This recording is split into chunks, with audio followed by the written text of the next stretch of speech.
E aí galera, beleza? Mais um videozinho aqui sobre o Tina. Hoje eu vou mostrar para vocês como usar alguns instrumentos aqui do menu Test and Measurements, tá? Hoje a gente vai usar o Function Generator e o osciloscópio, tá? Para isso a gente vai usar, como de praxe, né? Estamos estudando esse software de maneira bem básica. Vamos utilizar aqui um circuito bem simples para a gente construir rapidamente. Para quem não viu ainda como instalar o Tina, como fazer essas conexões que eu estou fazendo, como chamar o componente, veja os vídeos anteriores da playlist, beleza? Então aqui a gente vai fazer o seguinte: para usar o gerador de funções, tanto faz, né, ou fazer uma análise ou usar o menu Test and Measurement, a gente vai precisar colocar aqui posicionar um gerador, né? E a gente usa esse gerador VG1. E também vou precisar posicionar quais são as tensões que nós vamos medir com os medidores. VM1, eu vou medir a tensão aqui do gerador. E, por exemplo, VM2, vou medir a tensão aqui nesse resistor. E uma coisa aqui, ó, eu posso controlar de duas formas essa fonte de sinal. Das outras formas que a gente já fez, entrando aqui, fazendo as configurações dela, ou através do Function Generator. Aqui, ó, a gente vai controlar a fonte VG1. Pode ser sinal arbitrário, um nível CC, um sinal retangular, um triangular ou um sinusoidal. Então a gente vai colocar aqui, por exemplo, sinusoidal de 1 kHz, pode ser. Então a gente pode mudar depois a frequência, a gente vai mexer na frequência de forma, né? A gente vai mexer na frequência, a gente vai mexer na amplitude, então a gente tem que clicar aqui, né? Se a gente mexer no offset desse sinal e na fase. Então a gente vai mexer nesses 4 parâmetros aqui. Essa aqui são as configurações do gerador que a gente pode mexer assim em tempo real, tá? O outro equipamento que a gente vai usar associado é o osciloscópio virtual, em que a gente tem o seguinte: temos alguns comandos muito parecidos com o osciloscópio real aqui, tá? No osciloscópio virtual do Tina, que é o seguinte: temos os menus verticais, que são de tensão, temos os menus horizontal, que é o de tempo. O osciloscópio, por default, né, por definição, ele mede tensão no eixo, ele vai fazer um gráfico de tensão no eixo Y em função do tempo no eixo X. E também temos aqui os comandos de trigger, tá? Bom, para que apareça alguma coisa que o osciloscópio comece a funcionar, ele sempre vem aqui no storage e na posição stop, então ele está parado. Vamos dar um run aqui e aí começa a aparecer alguma coisa na tela. Isso porque eu já tenho aqui uma excitação, né? A simulação já está rodando, tem uma excitação. Então aqui, ó, por exemplo, no menu vertical, né, do osciloscópio, a gente pode mexer, por exemplo, ver os sinais VM1 ou VM2 ou os dois na tela ao mesmo tempo, né? Posso desligar um também, por exemplo, desligar o VM2 aqui no ON. Posso desligar o 1 também, ou posso ligá-lo, tá? Posso ver os dois sinais na tela ou cada um independentemente, tá? A parte de coupling aqui do canal é bem parecido, são as 3 opções que a gente tem no osciloscópio real também, né? DC coupling, ele vai mostrar tanto um valor de tensão alternada quanto o valor de tensão média. Se ele tiver uma tensão média diferente de zero, ele vai mostrar também no osciloscópio. O terra fica só uma linha. Eu vou desligar aqui. O M2 estava mexendo, então aqui. Então eu vejo o sinal ou vejo a linha de referência do terra, que é o 0 volts, tá? Ou tem o acoplamento AC, que eu vejo o sinal, mas só a parte de tensão alternada, não a parte de valor médio diferente de zero. Bom, depois eu posso mostrar isso, como isso funciona lá no osciloscópio também. O mais básico que a gente vai ter aqui é a questão da escala, né? Volts por divisão. Então aqui a gente vê no tela do osciloscópio que existe uma grade que está separando aqui, né? Então 1, 2, 3, 4, 5, 6, 7, 8. Temos 8 divisões na vertical. Então aqui quer dizer que a gente tem uma escala de 8 volts no total, né? Porque eu tenho 1 volt a cada divisão. Então, por exemplo, se o sinal está muito pequenininho na tela, aqui ó, eu vou diminuir o volts por divisão para que eu tenha uma escala aqui menor, com 200 volts por divisão, 200 milivolts por divisão e 8 divisões, eu tenho um máximo aqui de 1,6 volts. Então a gente muda aqui a escala para verificar melhor o sinal na vertical. Bom, o sinal na horizontal é o tempo por divisão. Então eu tenho aqui 5 milissegundos a cada divisão. E ele tem uma divisão de 10 aqui no eixo horizontal. Então eu tenho aqui no total 50 milissegundos. Então, para mim que eu vejo o sinal bem bonitinho na tela, com melhor visualização para fazer a medida, eu vou combinar essas informações de escala, de tempo e de tensão, para que ele fique uma visualização adequada para me fazer a medida. Então vamos lá. Eu estou com uma escala de tempo muito pequena em relação ao período dessa frequência de 1 kHz. 1 kHz faz um ciclo a cada 1 milissegundo, que é o seu período.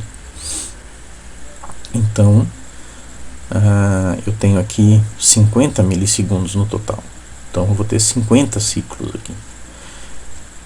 Já dá pra gente ver que não é uma coisa legal de se ver, né? Então vamos reduzir essa escala de forma que a gente possa ver alguns ciclos.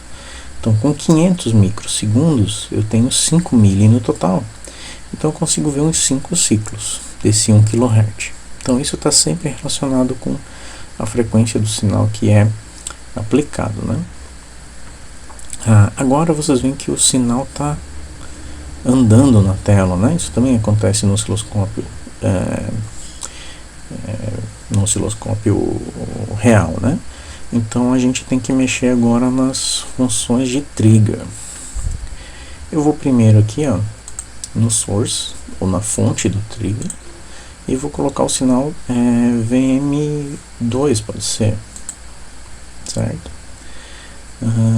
E vou voltar para o mode e vou trocar o modo aqui para modo normal, né? Eu vou dar um run novamente. Toda vez que ele sair aqui e voltar para o stop, dá um run novamente. E agora o sinal ficou parado na tela, veja. Agora eu consigo fazer uma medida, eu consigo analisar esse sinal de forma muito mais eficiente, né? Vamos dar uma olhada, vamos ligar o canal 1 junto, né? Olha, agora a gente tem junto, mostrando na mesma tela, posso comparar os dois sinais, né? O canal 1. Então vamos lá. Deixa eu ver aqui, ó. Voltando para o canal 2, para as configurações, a gente tem aqui, ó, temos 200 mV por divisão. Indo para o canal 1, se eu colocasse esses 200 volts por divisão, o que aconteceria com o sinal? Opa! Ele precisa de uma escala maior, né? Porque ele está ultrapassando os limites da tela. Então eu vou ter que colocar uma escala maior aqui de 500 mV por divisão. VM1, não se esquecendo, é a tensão que é oferecida pela fonte. nesse circuito, né? E vocês já perceberam que no osciloscópio real e aqui no osciloscópio no virtual aqui, eu não consigo medir a fonte de corrente, né? Os osciloscópios reais, as ponteiras que vêm com eles normalmente, por definição, elas são ponteiras de tensão. Tem algumas probes de corrente que fazem a transformação de uma corrente para uma tensão, mas aqui a gente não consegue fazer essa transformação nesse osciloscópio do TIM, tá? Bom, então o que a gente vai medir são basicamente um osciloscópio, basicamente tensões, tá? Então esses são os comandos básicos. Então, por exemplo, agora eu posso, por exemplo, mexer um pouco aqui no gerador de funções, né? Eu posso, por exemplo, aumentar um pouco a frequência. Se eu aumentar a frequência, o período diminui, então eu vou ver mais ciclos na tela. Vamos ver se isso dá certo. Ó. E a gente pode ver a simulação em tempo real, né? Usando esses recursos aqui, né? Então eu posso mudar algumas coisas, mudar aqui, por exemplo, né? Mudar em qualquer dígito que eu queira. Ou posso selecionar e colocar, especificar aqui a frequência a partir do valor do teclado. Por exemplo, 60, né? Com 60 Hz. A gente não vê o ciclo completo, precisamos ajustar aqui a informação de tempo. Então, com 5 milissegundos a gente consegue ver os ciclos de 60 Hz. Vamos mudar, por exemplo, a amplitude aqui deste sinal de entrada. Podemos aumentar aqui, por exemplo, assim, né? Aqui 0 fica complicado, então vamos colocar, por exemplo, 0.1, que é 100 milivolts. O sinal ficou difícil de ler, a gente vem na escala vertical e reduz a escala.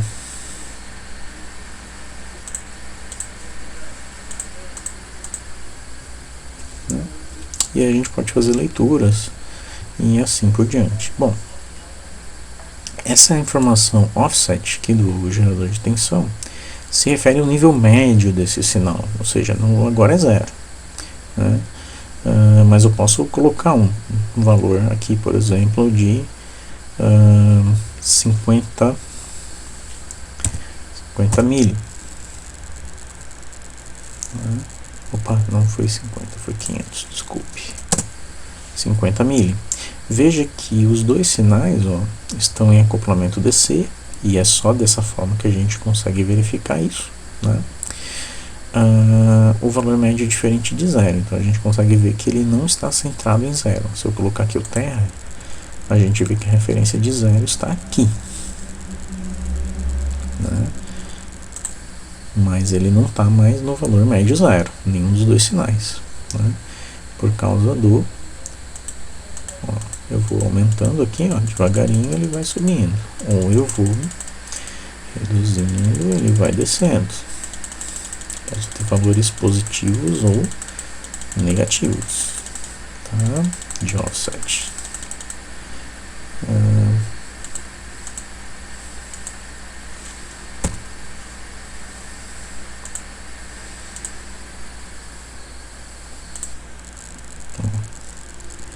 Tem valores negativos de offset, por exemplo.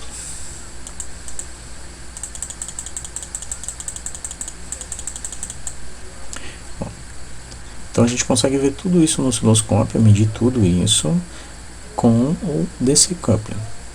Muitas vezes o DC coupling atrapalha a nossa medida, então a gente quer ver só a medida AC mesmo. Então a gente coloca aqui, ó, no AC coupling, os dois sinais, né?